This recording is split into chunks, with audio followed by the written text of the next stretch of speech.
और हमसे बहुत सारे बच्चे जुड़ चुके हैं। मैं आपको इसलिए बता रहा हूं क्योंकि आज हमें पीडब्ल्यू में 5 साल हो चुके हैं। सुबह सुबह ही मेरे पास मैसेज आया कि कांग्रेचुलेशन, आपको 5 साल हो गए। और आज दिन है 1 नवंबर 2025 और ये सिलसिला जो है हमारा सिलसिला 2020 से शुरू हुआ था। और इन 5 सालों के अंदर काफी कुछ सीखा है, काफी अप्स काफी डाउन्स सब कुछ आए लाइफ में, लेकिन कंसिस्टेंसी के साथ हम लगे रहे। और आज पूरे भारत के सबसे ज्यादा बच्चे हम लोग पढ़ा रहे हैं।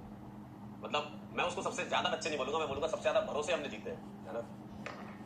और ये जर्नी बहुत आसान नहीं थी। क्यों? क्योंकि जब आप कोई चीज स्टार्ट करते हो तो बहुत सारा जो जनता है उस टाइम की वो ज्यादा बिलीव नहीं करती थी। मैं आपको थोड़ी सी जर्नी बताता हूँ, ज्यादा समय आपका नहीं लूंगा। कह रहे पार्टी अरे भाई पार्टी देखो, तुम लोगों की पार्टी तो देखो रिजल्ट सेलिब्रेशन में होती है, ये बात मान के चलो, है ना। तुम्हारी असली पार्टी वही है कि रिजल्ट सेलिब्रेशन वाले दिन तो अपने मम्मी पापा को स्टेज पर लेकर के आते हो, वही तुम्हारी असली पार्टी है ना। और वही खुशी है।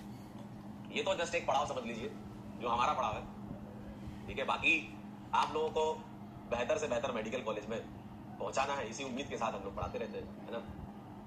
तो जर्नी कुछ ऐसी शुरू हुई थी कि हम 2020 में अपने YouTube चैनल पे पढ़ाया करते थे, पंकज सर केमिस्ट्री वाला जो मेरा YouTube चैनल था, और उसमें मैं लगातार लेक्चर डाल रहा था, ठीक है। क्योंकि उस समय सबको पता है कि ज्यादा कुछ करने के लिए तो था नहीं, कोविड का टाइम था। तो हमने कहा घर बैठे बैठे करें क्या। तो वही होता है ना कि इंसान को खुजली होती है कुछ करने की। तो हमने कहा घर बैठे बैठे क्या किया जाए, बोर हो रहे हैं। तो हमने अभिषेक सर को आप लोग जानते होंगे, तो अभिषेक सर और हमारा घर आसपास ही है झांसी में। तो अभिषेक सर के घर पे व्हाइट बोर्ड था, व्हाइट बोर्ड लगा हुआ था अभिषेक सर के घर पे। अभिषेक सर उस समय झांसी में पढ़ाते थे। तो मैंने अभिषेक सर से पूछा, मैंने कहा अभिषेक भाई एक बात बताओ, बोर्ड खाली है क्या? हेलो, आवाज नहीं आ रही है भाई? इंपॉर्टेंट बात बता रहा हूँ, अभी तो आवाज आनी चाहिए यार। हेलो हेलो हेलो हेलो, क्या मेरी आवाज आ रही है? हेलो हेलो हेलो हेलो, क्या मेरी आवाज आ रही है? जल्दी बताओ। कह रहे एसजीएन का मतलब क्या होता है? एसजीएन का होता था श्री गणेश नगर, वहां से शुरू किया था। जो लोग जानते हैं व्हाइट बोर्ड वाले मेरे लेक्चर्स को, उसमें कोने में एसजीएन लिखता था मैं। आ रही ना? हाँ। तो मैंने पूछा, मैंने कहा विजय भाई एक बात बताओ, व्हाइट बोर्ड खाली है? कह रहे हाँ ये एकदम खाली है, लेकिन कुछ क्लासें में लेता हूँ, बाकी खाली रहता है। मैंने कहा ठीक है। मैंने कहा व्हाइट बोर्ड की जुगाड़ हो गई, अब कैमरा चाहिए। तो मेरे चाचा जी के पास पुराने टाइम का कैमकॉर्डर हुआ करता था। कैमकॉर्डर उन्होंने अपने जमाने में लिया था, 20-25 साल पहले का कैमकॉर्डर था वो। अब वो कैमकॉर्डर ऐसा था कि उसमें 30 मिनट की रिकॉर्डिंग होती थी और वो फुल हो जाता था। फिर उसका मेमोरी कार्ड निकाल के खाली करना पड़ता था, फिर उसको खाली करो, फिर लगाओ, फिर 30 मिनट की रिकॉर्डिंग करो। इस तरीके से उस कैमकॉर्डर से बहुत साथ दिया उस कैमकॉर्डर ने। तो उस कैमकॉर्डर को हमने चलाया तो एक 2 महीने के आसपास हुए होंगे, तो वो कैमकॉर्डर खराब हो गया क्योंकि बहुत पुराना भी था।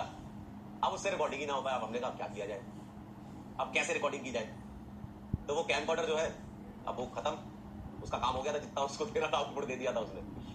फिर हमने कहा एक काम करते हैं, कैसे किया जाए। तो हमने कहा फोन से शूट करते हैं। हमने कहा फोन किसका? मेरे पास तो अच्छा वाला कैमरे वाला फोन ना तब था ना अभी है। कैमरे वाला फोन तो अच्छा नहीं है मेरे पास अभी भी। ठीक है, बड़ा अच्छी फोटो नहीं आती, फोन तो ठीक है मेरे पास। तो मैंने कहा क्या किया जाए। तो मेरे चाचा के लड़के के पास फोन था उस समय, क्या सोनी का। तो मैंने कहा लाओ भाई तुम अपना फोन दे दो और हम फोन लगाते हैं, स्टैंड पे लगाएंगे और चालू हो जाएंगे। तो हमने स्टैंड पे फोन लगा करके कुछ लेक्चर रिकॉर्ड करे। मैंने कहा यार ये तो काफी तकलीफ वाली बात है। मैंने कहा बेचारे का फोन लगा रहता है, आप रिकॉर्ड करते हैं, उसका फोन है। तो फिर उसके बाद मैंने उस समय अपनी मैडम से बोला, मैंने कहा यार बड़ी दिक्कत होती है यार रिकॉर्ड करने में, और आंसू का फोन यूज करता हूं मैं और बड़ी समस्या है, कैसे करें। तो मैडम ने कुछ बचा रखा था मसाला, सेविंग्स करते हैं ना। तो उन्होंने बोला एक काम करते हैं, मैं तुम्हें कैमरा दिला देती हूँ, तुम कैमरे से शूट करो। आप सोचो कितने सारे सपोर्ट लगते हैं एक इंसान को यहाँ तक पहुंचने में। आप अभी के पंकज सजेरिया को देख रहे हो, 2020 के पंकज सजेरिया अलग थे। उस समय बहुत समर्थन की जरूरत थी हमें, क्योंकि हमारे हाथ में कुछ था नहीं। तो मैडम ने बोला कि हम आपको कैमरा दिला देते हैं, आप शूट करो और बच्चों को रिकॉर्ड करके डालो लेक्चर। तो उन्होंने एक कैमरा मुझे दिलवाया। हाँ वही एफडी तोड़वाने वाली बात। यस, आप एकदम सही समझ गए, एफडी तोड़वाने वाली बात। जी हाँ, जो बचा के रखते हैं ना एफडी के लिए पैसा भविष्य के लिए। तो उन्होंने कहा कि चलो ठीक है, ये वैसे भी अपन शादी के बाद यूज करते कहीं ना कहीं, तो ये उस समय मेरी शादी नहीं हुई थी। तो उन्होंने दिया, मुझे बड़ा अच्छा लगा। मैंने कहा यार बड़ी अच्छी लड़की है, सपोर्ट करती है। तो मैंने फिर कैमरा लिया, कैमरे से चालू किया और वो सिलसिला जब चालू हुआ, हमारा डेली, मैं सुबह 11 बजे घुसता था अभिषेक सर के रूम में, जहाँ पे उन्होंने बोर्ड लगा रखा था। और अभिषेक सर ने भी काफी हेल्प की उसमें। अभिषेक सर ने उस समय अंडे की ट्रे आती थी, साउंड एब्जॉर्बर के तौर पे यूज होती थी। अब तो बहुत तामझाम आ गया, अब तो सब साउंड प्रूफिंग वाली अच्छी वाली सब लगी हुई है रूम में इसमें भी। लेकिन उस टाइम पे अंडे की ट्रे हम लोग चिपकाया करते थे, उसको चिपका करके कि साउंड ज्यादा आ रहा है। बच्चे कमेंट करते थे कि सर साउंड गूंज रहा है, आवाज ज्यादा आ रही है, तो फिर साउंड प्रूफिंग वाली अंडे की ट्रे लगाई। और फिर उसके बाद सिलसिला चालू किया। सुबह 11 से रात 11 तक अपन रिकॉर्ड करते थे, और 12 घंटे की रिकॉर्डिंग में सिर्फ और सिर्फ कंटेंट निकलता था मात्र 2 घंटे का क्योंकि आराम से रिकॉर्ड करते थे। उस कैमरे में भी ऐसा था कि 10 मिनट रिकॉर्ड करो और उसके बाद रुक जाओ, फिर 10 मिनट रिकॉर्ड करो, ऐसे चलता था वो। 10 मिनट की रिकॉर्डिंग होती थी उसमें, है ना। तो वैसा करके 10 मिनट रुकते थे। मतलब अब यही होता है ना, रिकॉर्डिंग जब करते हो ना, तो 10 मिनट रिकॉर्ड किया, फिर आराम से 5-10 मिनट रेस्ट कर रहे हैं, फिर 10 मिनट रिकॉर्ड करा, तो ऐसे कर करके वो 2-2.5 घंटे का कंटेंट निकलता था, वो मैं अपलोड करता था। लगातार ऐसे चलता रहा। मैंने 7-8 महीने के अंदर 250 लेक्चर अपलोड किए। मतलब मुझे खुद नहीं पता चला कि कब ये हो गया, 250 से ज्यादा लेक्चर अपलोड किए। अब जैसे वो लेक्चर जनता के पास गए, बच्चों को बहुत पसंद आया, आज भी आता है, उस समय भी आया, क्योंकि वो तसल्ली से बनाए हुए लेक्चर थे, है ना, बहुत तसल्ली से बनाए हुए लेक्चर थे वो वाले। अब प्रतीक सर की नजर पड़ी, यार एक यूट्यूब चैनल है, पंकज सर है, और बढ़िया उनका कमेंट सेक्शन अच्छा चलता है, बच्चे तारीफ करते हैं, और उन्होंने कंटेंट वेरीफाई करवाया टीचर से, यार कैसा पढ़ाते हैं। लोगों ने तारीफ की, बड़ा अच्छा लगा मुझे। लोगों ने बोला बहुत अच्छा पढ़ाते हैं। मुझे उतना भरोसा था नहीं पहले अपने ऊपर कि मैं ऑनलाइन में इतना पढ़ा सकता हूँ, है ना। वो तो धीमे धीमे सीख लिया सारा कि मैं ऑनलाइन में इतना पढ़ा, क्योंकि मैं अपन ऑफलाइन थे, 10 साल ऑफलाइन पढ़ा रखा था अपन ने। तो उसके बाद अपन चले आगे बढ़े। प्रतीक सर ने बुलाया कि सर आप डेमो रिकॉर्ड कर लो, देखते हैं, फिर हमें जरूरत है। हम लोग एक स्टार्ट कर रहे हैं, और फिजिक्स वाला के नाम से स्टार्ट कर रहे हैं। फिर उन्होंने पूछा कि आपने पढ़ाई कहाँ से करी है। मैंने कहा मैंने HBTI कानपुर से बीटेक किया हुआ है। कह रहे क्या बात कर रहे हो सर, अलग सर भी HBTI से ही है। मैंने कहा कॉलेज में नाम सुना था, लेकिन बहुत मुलाकात हो नहीं पाई थी, क्योंकि अलग सर फर्स्ट ईयर में थे, मैं फाइनल ईयर में था, और फर्स्ट ईयर फाइनल ईयर का अंतर थोड़ा ज्यादा रहता है, और HBTI का हॉस्टल भी अलग अलग है। जो लोग कानपुर से वो जानते होंगे, फाइनल ईयर के हॉस्टल्स है जो वो गुरुदेव के आसपास एक जगह है वहाँ पे, और फर्स्ट ईयर के हॉस्टल नवाबगंज में। उतना इंटरेक्शन हो नहीं पाता है, लेकिन हाँ नाम सुन रखा था, क्योंकि अलग सर उसमें नुक्कड़ नाटक में बहुत पार्टिसिपेट करते थे, है ना। तो कह रहा है कि हम लोग स्टार्ट कर रहे हैं और चाहते हैं कि आप भी हमारे साथ जुड़ो। मैं कहा सर आ जाता हूँ, अपने पास भी कोई काम थोड़ी था, अपन तो अपने यूट्यूब चैनल पे वीडियो डाला करते थे। तो मैं झांसी से गया पंजाबी बाग, यहाँ पर एक छोटा सा रूम था, एक ही कमरा था बस। नीचे किसी पब्लिकेशन का वेयर हाउस था, और ऊपर एक कमरा था। उसी कमरे में एक स्टूडियो लगा रखा था, मतलब बोर्ड लगा रखा था, और उसी में एक जस्सी भाई थे। तो जस्सी भाई रिकॉर्डिंग करते थे, और प्रतीक सर उसको अपलोड करते थे, और अलग सर कंटेंट वेरीफाई करते थे। ये काम होता था, 2-3 लोग थे बस। तो अब जैसे अपन पहुंचे वहां पे, हमने बोला कि चलो सर बताओ कहाँ पे रिकॉर्ड करना है। कह रहा सर चाय पानी कुछ हो जाए उसके बाद। मैंने कहा सर आके पहले रिकॉर्ड करेंगे उसे। अब देखो यही तो कॉन्फिडेंस होता है। मैंने कहा सर आके करेंगे पहले बताइए करना क्या है। कह रहा सर जो भी आपकी इच्छा का टॉपिक हो वो टॉपिक आप पढ़ा दो। मैंने कहा ठीक है। एरोमेटिसिटी पढ़ाई मैंने। अब जैसे ही मैंने पढ़ाया तो मैंने पूछा सर कितने देर का करना है। कह रहा सर आधे घंटे 45 मिनट का कर देना। अब मैं पढ़ाते इतना खो गया कि वो लेक्चर 1 घंटा 23-24 मिनट तक पहुंच गया। अब बाहर ये लोग बैठे, बाहर से कह रहे हैं कि यार ये कौन मास्टर है जो लगातार पढ़ाई जा रहा है, इसको तो हमने आधे घंटे का बोला था। लोग तो डेमो में ही करते ना। मैंने कहा सर टॉपिक कंप्लीट नहीं हो रहा था, जब तक कंप्लीट नहीं हो जाए तो अच्छा भी नहीं लगता। मैंने कहा पूरा फुल टॉपिक पढ़ाया मैंने एरोमेटिसिटी, और इनको इतना पसंद आया वो as it is demo lecture आज भी यूट्यूब चैनल पे डला हुआ है लेक्चर के, एज इट इज वही वाला। उन्होंने रीशूट के लिए भी नहीं बोला, लगा उनको लगा कि यार यही है, यही मसाला सी, ठीक है। तो उन्होंने सीधे के सीधे एज इट इज डाल दिया, और आज भी वो डला हुआ लेक्चर, बड़ा अच्छा लगता है ना। तो वहां से सिलसिला शुरू हुआ, और पहले प्रयास बैच आया था तो प्रयास बैच पढ़ाया हमने, ठीक है। उसके बाद फिर नेक्स्ट ईयर से यकीन बैच पढ़ा रहे लगातार, ठीक है। पहले साल का यकीन में सिर्फ अलग सर पढ़ाते थे, और बाकी और भी टीचर्स थे उस टाइम पे। लेकिन मेरे पास थोड़ा सा विजिबिलिटी ऐसी थी कि मैं एक ही क्लास ले सकता था, क्योंकि मैं उस टाइम पे पैरेलली, जैसे जब मेरी बात फिजिक्स वाला में हो रही थी, उसी टाइम पे मैंने कश्मीर यूनिवर्सिटी में भी एक प्रोजेक्ट ले रखा था। मैंने कहा कि चलो पढ़ाते हैं अब, है ना। तो वहां के बच्चों को ही पढ़ा रहा था, यहाँ भी पढ़ा रहा था। तो पहले साल में प्रयास बैच लिया मैंने, फिर 2021 से फिर सारे बैच लेना चालू करे, अर्जुना लक्ष्य यकीन प्रयास, जो आज तक चल रहे हैं, और बड़ा मतलब अच्छा लगा।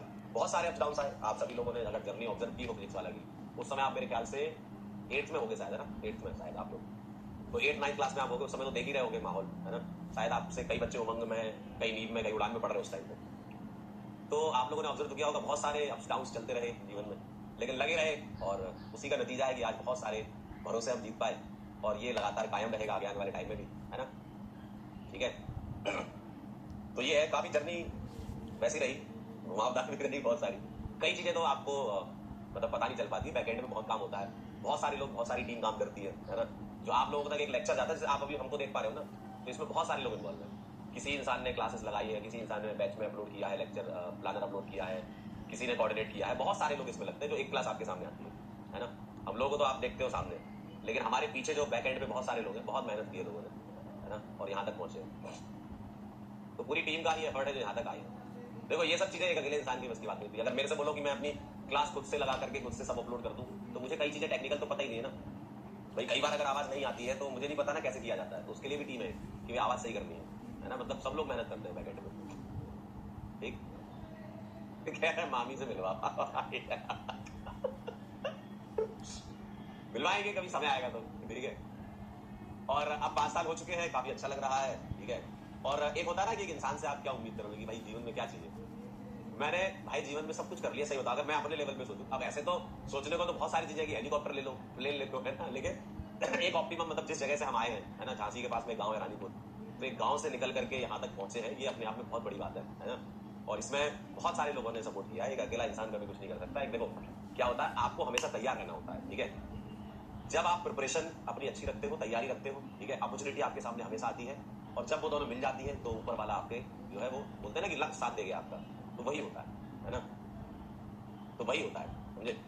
तो इसलिए हमेशा तैयार रहो आप। जैसे आप लोग अभी पेपर देने जाओगे तो आप तैयार रहो। जैसे ही मान लो आपकी अपॉर्चुनिटी मिल गई, मतलब आपको वो क्वेश्चन दिख गए वहां पे जो आप पढ़ के आए थे, है ना, अच्छे से तैयारी करके जाओगे तो सभी दिखेंगे, और उसको आप अच्छे से क्रैक करोगे तो आपका सिलेक्शन हो जाएगा, है ना। तो आपको हमेशा तैयार रहना चाहिए, ऑलवेज रेडी रहो, ठीक है। और ऑलवेज रेडी कैसे रहते हैं, वो कौन डिसाइड करता है, वो आपका एटीट्यूड डिसाइड करता है कि आप हमेशा दिमाग से तो एकदम संतुलित रहे, और दिमाग से हमेशा आप चीजों को ऑब्जर्व करते रहे। अगर आप एक बेटर ऑब्जर्वर है तो आप बेटर गेनर भी है, फिर आपको ऊपर वाला बहुत कुछ देगा, है ना। और कई बार हम सोचते हैं ना कि यार भगवान हमारे साथ ये कर रहा है, भगवान हमारे साथ वो कर रहा है। कई बार हमें लगता है कि ऊपर वाला जो है वो सही नहीं कर रहा है हमारे साथ। कई बार ऐसा लाइफ में कुछ चीजें आती है ना। तो मैं सही बताऊं ना, भगवान ऐसे काम नहीं करता है। भगवान ऐसे काम करता है कि आप किसी के लिए भगवान हो, ठीक है। तो आप कैसे काम कर रहे हो लोगों के लिए, वैसे ही आपका भगवान आपके लिए काम करता है। जैसे आपके साथ जो जुड़े हुए लोग हैं, आपका जो परिवार है, या आपके कुछ स्पेशल दोस्त होते हैं, दो चार ही होते हैं, ठीक है, या आपसे किसी की कनेक्टिविटी है, आप उसके साथ कैसा बिहेव कर रहे हो, आप उसके साथ कैसी बात कर रहे हो, वैसा ही भगवान आपके साथ करेगा, है ना।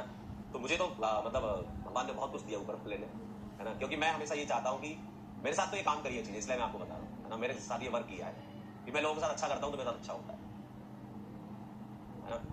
तो ये भी आपके साथ होगा, आप भी अच्छे इंसान बनिए और अच्छा करिए, सब अच्छा होगा, ठीक है। चले स्टार्ट करें फिर।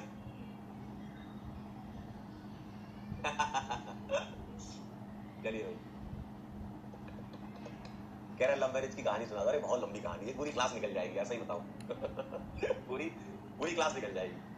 और आप लोगों को बताते हुए मुझे बहुत खुशी